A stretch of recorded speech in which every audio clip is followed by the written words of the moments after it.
Andrew McCart, IFL TV in association with MTK Global. I'm here in Aberdeen.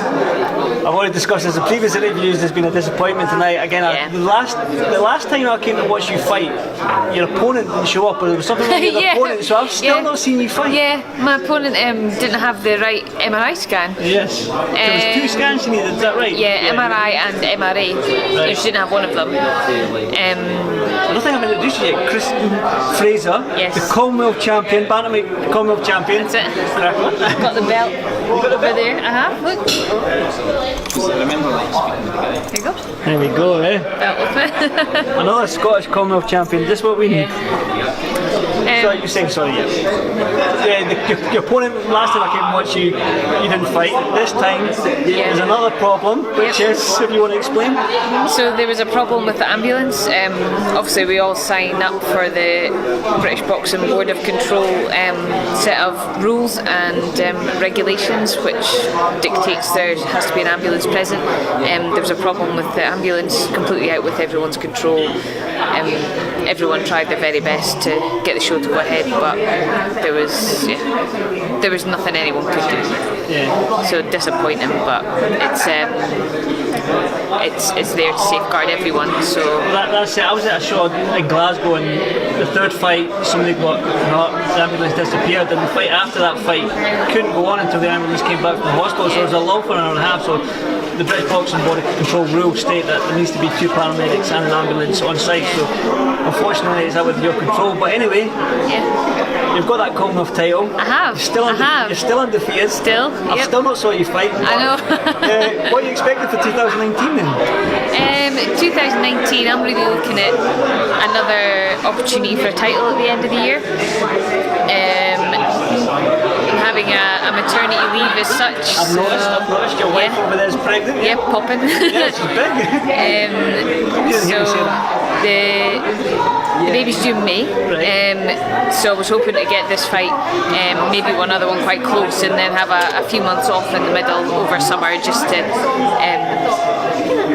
kind of spend some time with family, and then come back at the end of the year looking for a few fights in quick succession, potentially a title fight, but really solidify the plans for 2020. 2020 is going to be a big year. You think by 2020, I've looked at the rankings when I was coming up here, I was looking at the rankings, I think you're ranked 14 in the world. Yeah. According to BoxRec anyway, so again, a couple of other good wins under your belt, under the Commonwealth belt, a couple of good wins under your belt, you could potentially be in the top 10 and maybe fighting for that world title. Is that a possibility? Yeah, 100%. I fully intend to keep myself in the gym. I don't really do totally off radar. I like to, I like to work out. I like to keep fit. So I'm always there for opportunities. If something comes knocking, then I'll be ready. Again, is there any world champion out there that you would like to face? I've noticed that every world champion in the division has got a loss on their record, so they are beatable. They are beatable. Have you noticed that? I have. I've been having a wee skim of late. Right. Is anyone in particular you want your eye on? Anyone in world champion? I know there's, I don't want to pretend the names, but I know there's like Southern American fighters, the ladies that fight in your division. Yeah, so, kind of the lighter weights are dominated quite heavily by South American fighters, so definitely looking at that division, but we've not kind of went,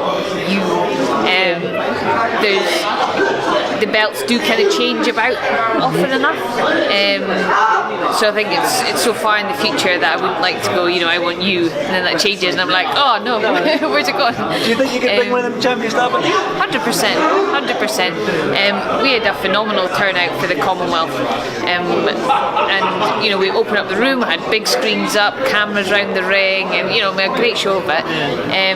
So the crowds are here for it, the funding's here for it, so there's absolutely no reason why we can't bring one of those big fights to Aberdeen. Do you think again, Josh Taylor's going to hopefully be a world champion this year? Hopefully, yeah. There is some good fighters in it, but there's nobody quite at world title level yet under Josh. Do you think you might be that that person under Josh who might be the second world champion in Scotland?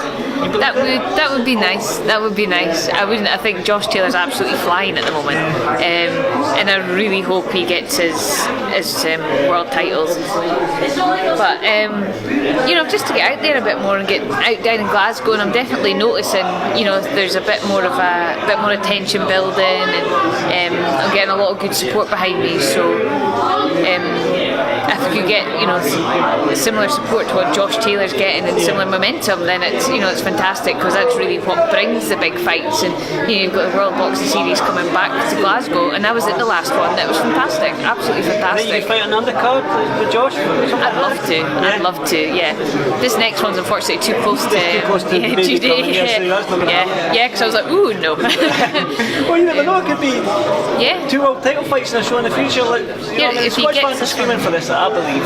Yeah. Like I travel up and down the country to as many shows as I can in Scotland, and I know there's that bit where Scotland needs a world champion, maybe multiple world champions. That's maybe where you come in and stuff like that. So the possibility of maybe you and Josh, 2 world champions fighting the same bill, would be absolutely fantastic. It would be, and listen, there's nothing saying that the World Boxing Series will come back after this next time as well. And if it does, I'll be chapping on the door, being like, I'm ready. I'll put a word for you, don't worry. Yeah, thanks. But I think I've got the right team behind me. I've got the right opportunities. I'm getting the right opponents when I'm fighting. I don't see you fight, so I don't care. But I'm getting the right learning. I'm getting the right levels of opponents. I'm getting, I went for the Commonwealth. There were other things I could have went for, and it's like, I want the Commonwealth. This is, it's a lovely belt as well, isn't it? It's really nice, isn't it? And it's always been that belt that it's kind of your first one, and the turning point, the big one, and it was just really important for me to have that. And I can remember watching Lee McAllister a lot of years ago win it, and think, oh my goodness, he's just won the Commonwealth. And suddenly I was standing in the ring with the Commonwealth. I was like, oh my goodness. So it's totally lost my train of thought there. No, I was just talking about you fighting with Josh on the 2 world champions, but I suppose it might be stupid of me not to mention the state of women's boxing at the moment. I mean, Katie Taylor, Clarissa Shields. I mean, those 2 obviously carrying the flag at the moment. Would you agree with that? Definitely. I think Chantel Cameron's definitely one to watch. She's obviously having a wee hiatus at the moment. But there's I think she's a fantastic fighter. She's great to watch, really entertaining, heavy-handed, aggressive. I think she's a couple of ways above you then. A little bit, yeah.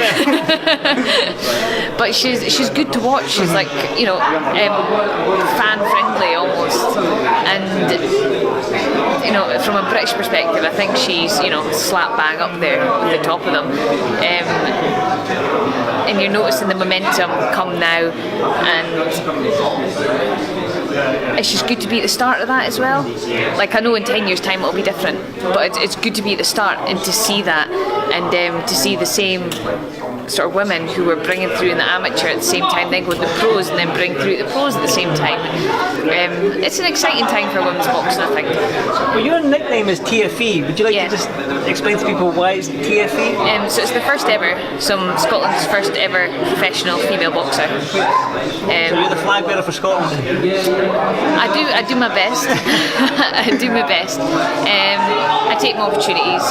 So there was a lot of firsts when I was amateur as well, so I kind of just took that forward with me and said, I'm here, I'm the first, that will never be taken away from me. And I just hope that when other people look back and say, I was the first to do this, they're going to do better, they're going to do more, they're going to do quicker, they're going to have...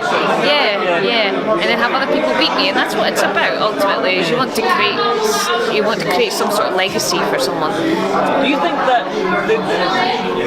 there's a possibility of maybe an all-female card at one point? I'm not saying in the near future, we don't know what it's going to be like, but I mean, Katie Taylor's flying at the moment, Clarissa Shields doing her thing, she certainly talks a good game. Are you taking that trash talking off Clarissa and maybe going to your next fight or something like that? You trash talk a lot? I don't actually. I like to just quietly kind of muddle away with myself. I'm getting a bit more outspoken, but I don't know. I'm just, unless if someone comes to me, then I'll bite back. But I let my boxing speak for itself. You know, I don't need to be on Twitter every day, try wind folk up and call people out. I'm sitting number 14 in the world after 6 fights with a Commonwealth belt. Like, folk know who I am. Yeah. Like, there's no need to go rubbing people up and remind them. They know who I am. If they're going to wait to take someone else from below me, they're doing it for a reason. You know, I'm here, I'm game. If they want to come get me, they'll come get me. I'm not going to sit and waste my life on Twitter. Well, that's actually quite a good quote. I'm here, I'm game. Come get me. I like that. Well, again, I didn't get to see you fight again tonight. I'll probably have to go on YouTube and fight and watch your video.